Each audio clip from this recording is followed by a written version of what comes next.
Right now we're standing on the block where Amber Rose used to live. I call it Oregon Ave. People in Philly call it Oregon Ave. We're in South Philly right now. I used to come down here. I used to pick up.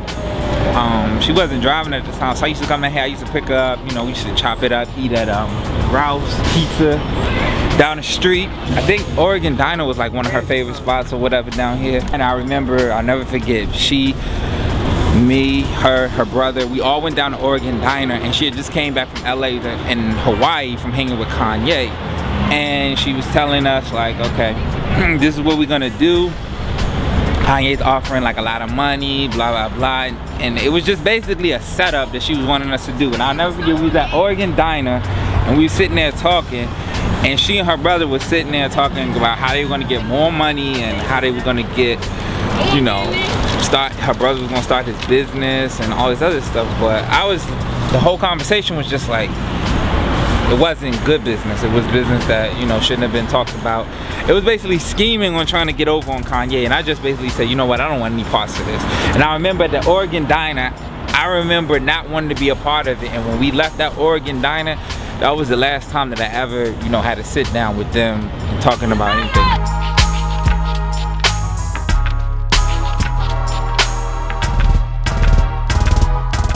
How did you meet Amber Rose?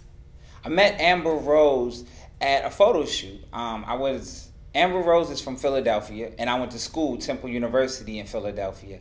And when I first met Amber Rose, a lot of people don't know this, but she had on a baby fat coat and Nike high heels.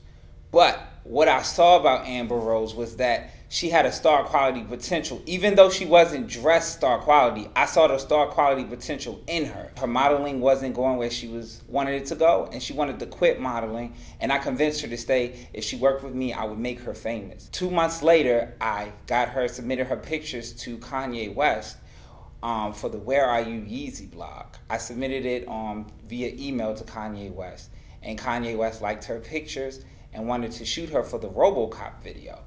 He also wanted to put her on the blog. So I told Amber that, you know, Kanye West was interested in her. She was excited. I was excited. I met Amber Rose in November 2008. We started working together in December of 2008, and I introduced Amber Rose to Kanye at the end of January 2009. So me introducing and promising Amber I would make her famous, I made Amber famous in a month and a half's time. 2 months, granted the most time. A lot of people didn't know her name. So what I would do is I wanted to make sure that people knew who the bald-headed girl was. So instead of calling her the bald-headed girl, everybody knew her as Amber Rose once she got the RoboCop video with Kanye West. And when she got with Kanye West from the RoboCop video, they instantly started dating from that video. There was no flying her back. As soon as she got on a plane to do the RoboCop video, Amber Rose and Kanye West were dating. Unfortunately, I couldn't fly with Amber Rose to go to Los Angeles because I had just started spring semester at Temple University, and I was unable to fly with her to the RoboCop set.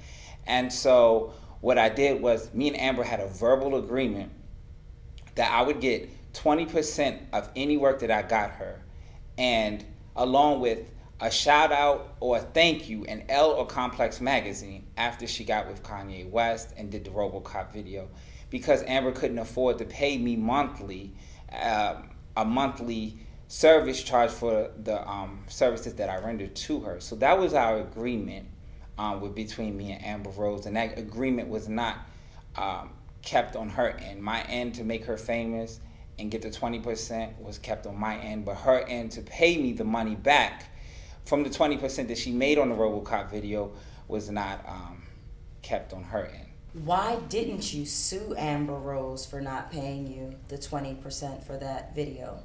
Honestly, to be honest, the reason why I did not sue Amber Rose for that video is because I honestly could not afford to hire an attorney. What a lot of people don't know is that attorney fees, just to go and speak with an attorney about representing you, is $200 an hour. I was 21 years old when I came across Amber Rose and introduced her to Kanye West. And I just paid my college tuition, I was paying bills, I was paying car notes, and I really didn't have the money to afford an attorney. Her pay rate for the RoboCop video was $100,000, and I was slated to get $20,000 of that, and I never got that. Amber did not know that the video director, called me. So when she got back to Philly, she did not tell me that she got paid.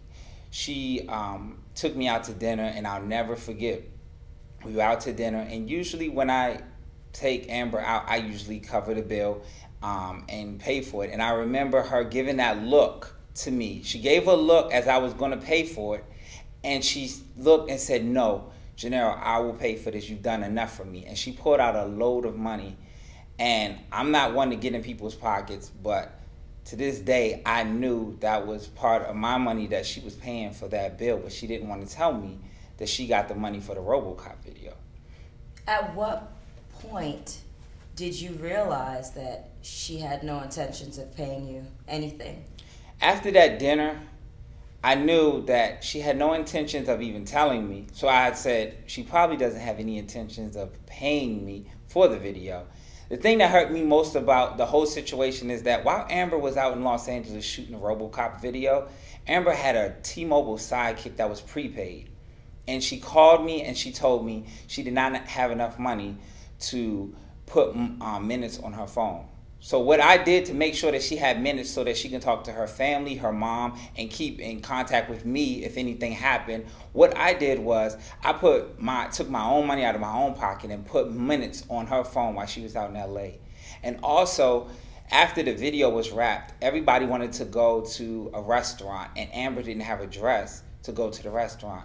And I called Delicia Bryant, who's my only client in Los Angeles, and I begged Delicia to loan Amber a dress so that she could have a dress to wear when they went out to the dinner. Now, what would you say was the worst part of this whole experience with Amber?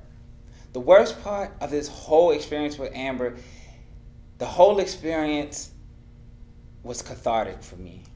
I was in my deepest, downest, depressed. I was suicidal. I didn't want to live anymore because Amber put me through things that I wouldn't wish on my worst enemy. For her to take money that Kanye West gave her for she and her mother, a large sum of money for she and her mother, and she run back to Philadelphia and run off with the money that he intended for she and her mother to have for a new place, and she run off and try to get a new place with she and her ex, and call my phone and asked me to lie to Kanye West about where she was and why she wasn't answering her phone.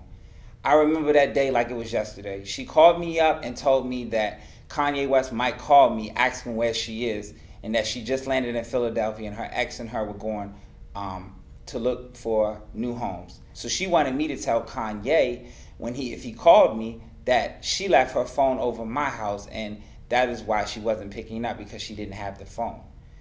And I told her, I said, this is a client of mine. I introduced Kanye to you. Why would you do that to Kanye, who is trying to help you out? And why would you do that to me when whatever you do is a reflection of me? This is a business that I was trying to have with Kanye West, booking you with a model. He was working with you and I to build you and make you famous. So I told her, I said, if he calls my phone, I was going to be honest with him. I was not going to lie to him. And she threatened me and told me that if I tell him anything, she would blacklist me, she would blackball me in the industry, and if Kanye West broke up with her, she would play the victim and she would win because she's a woman. That's exactly what she told me. And I told her my morals and my integrity would not allow me to lie about something so serious as what she was doing to him. That he just lost his mother, and I couldn't even fathom losing my mother and then having someone who I genuinely cared and loved for steal money from me and try to run off. My phone rang, and it was the most depressing time because it was the hardest decision when I see Kanye West calling my phone, and I got a text before he called saying, have I heard from Amber, because he was worried about her because he hadn't heard from her the whole day. And just thinking about that, I put myself in his shoes, and I can't comprehend the feeling he must have gone through during that. And me being a client that introduced Amber Rose to Kanye, I don't know why she would do something when she had so many opportunities and so many things that were given to her that most people never will come across in their lifetime.